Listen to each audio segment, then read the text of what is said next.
All right, I'm going to try to make this fairly quick because I don't want to waste your time, but just want to give you some great concept you can take, hopefully apply to your training programs now, and get some new results. So the 5 weight training programs that you can use right now to really burn fat, build some muscle, actually just get some good solid results. So whether you're losing motivation and you need to keep going to the gym, or if you're just running on the treadmill and things aren't working anymore, or whatever it is you're doing, if it's just not working, try some of these 5 programs for 1 month.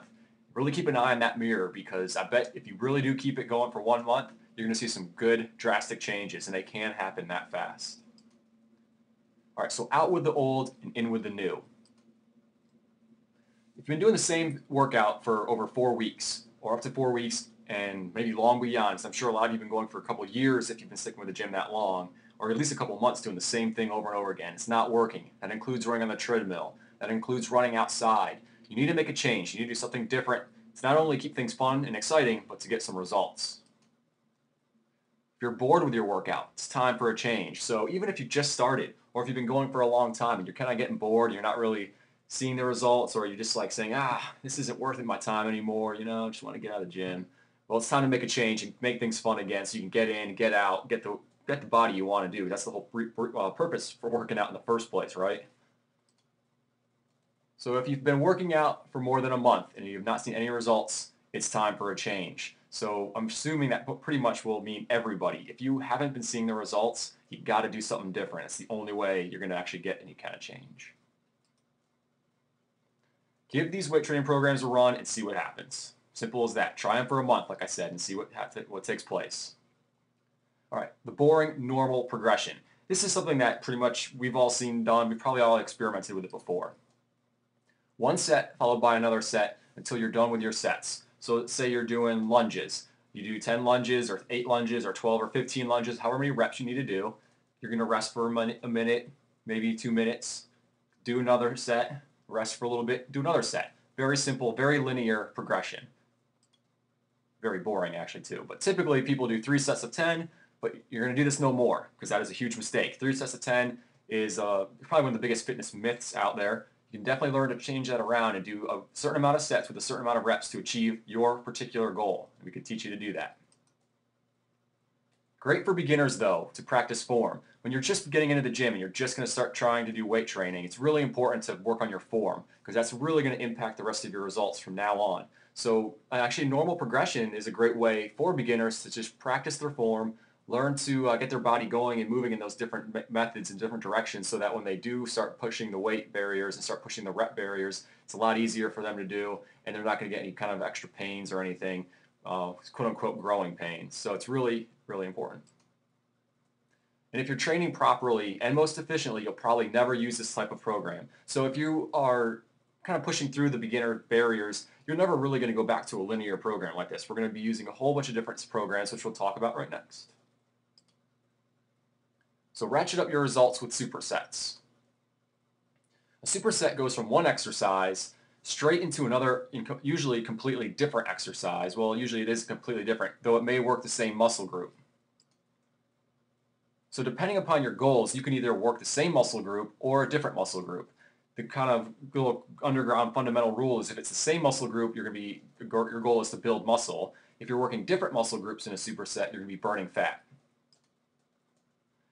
Just make sure that you concentrate on breathing and form because these become very difficult. You get tired a lot quicker when you do supersets. Your body's pushed to the limit a little bit more, and that usually can slack off on your form, which you really need to make sure that you work on. And also breathing makes it a lot easier because a lot of people forget to breathe when they're working out. And when you actually do work on breathing, it helps immensely to be able to work on that form and get the most benefits from the workout. So supersets are really great. Think big with giant sets. Giant sets are 4 exercises back to back to back to back. So it's like a superset, only now we're doing 4 exercises. Extremely difficult, and it really builds mental toughness because it's difficult. Usually it is something that intermediate or advanced type lifters will do. Beginners need to work up to this, obviously. Same with supersets though. Different muscle groups in each exercise is going to be more for fat loss if your goal. Really burning maximum calories throughout the body. Same muscle group doesn't burn as many calories, but it really fatigues that one particular muscle group, so you're actually going to be building muscle. And then usually you'll never really have to do 2 sets or you usually only do 2 sets in one exercise. So you're never going to have time to actually go 3 giant sets or 4 giant sets. It'll literally just take you too long. And the whole goal too with exercising and fitness and weight training is to get you into the gym, get you out of the gym, get you feeling good as quickly as possible so you can get on with the rest of your life. Because who wants to be working out all the time? Certainly not me. I'm pretty sure certainly not you. Let's keep on going. So building with pyramids. Pyramids, there are different types of pyramids, but we're going to kind of talk about, again, the normal, quote-unquote normal pyramid, one that is mainly used for building muscle mass, similar to a superset or giant set working the same muscle groups. Kind of a little caveat or asterisk here. Even if you want to lose weight or fat, and body fat, which is what you really want to do is lose body fat, you need to build muscle mass to do it. It's been the biggest oversight in the fitness industry is that building muscle pumps your metabolism up, burns more calories. It's a little bit more complicated because you need to work on your nutrition when you do that, but we can help you with that and get you going.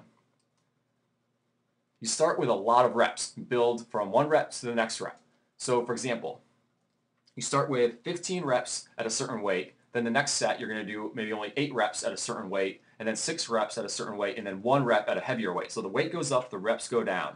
Really fatigues a certain muscle group, which makes your body and forces your body to build that muscle up, to really adapt to that. That's the whole point. Really, like there you go, exhaust the muscle big time.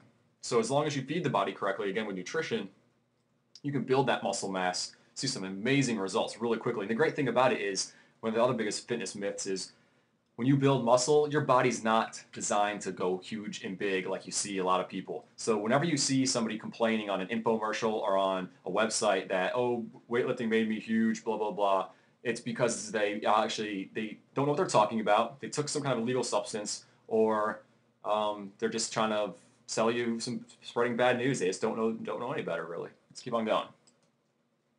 So periodization, and that's pretty different. This is cool, and you'll see how different it really is.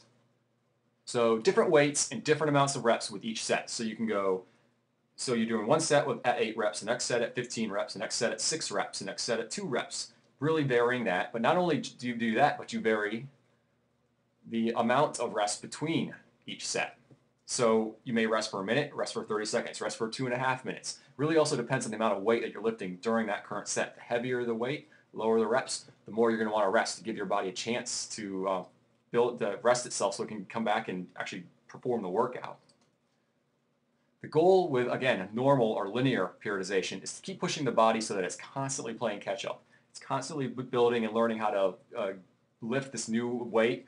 It's mainly, again, to be building more muscle, though you can very easily take a linear periodization, flip it around a couple times, and do some extra things within the program to make it very endurance-based so that you can actually just work on strength if you don't need to build muscle at this current time, which actually always going to be changing. So another asterisk I'm not going to have here is you're always going to be going from endurance to hypertrophy, which is muscle building, to maybe a power, and mix and matching. It's really going to give your body the all-around fitness level and look that you want.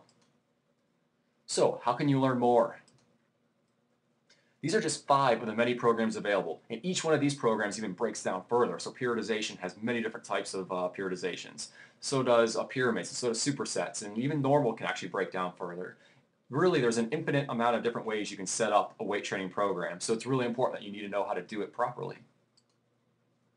Weight training programs, therefore, are the optimal way, though, to truly reach your fitness goals. If you want to actually lose weight, which is kind of deceiving, you actually want to lose body fat. I mean, you want to look slimmer around the waist or in the thighs or underneath the arms, or guys, you want to look bigger in the chest. And the only way to do that or get your six-pack is to lose body fat. So this is the optimal way to do it. Running isn't going to do it. It can help if done correctly, but it's not going to do it alone, while weight training can perform that particular function. To learn more, pay attention, of course, to future articles, future video articles like here. We're trying to get more sophisticated, maybe get our faces on there, do some cool things as well. But sign up for our newsletter or visit our blog daily, or do them both. The blog is at www.liftingrevolution.com/blog. You can also go to www.fitnessanalyzer.com and sign up for the newsletter. We also have a really great free report for you that talks about the 4 biggest fitness problems. And this was all done from a survey that we personally did out in the field. And it's really kind of helps identify these problems. A lot of them are myths as well, and debunks them and teaches you how to get on the track to getting some good results. Thanks very much. I hope you enjoyed and learned everything that you needed to or hoping to, and I'll see you in a future article.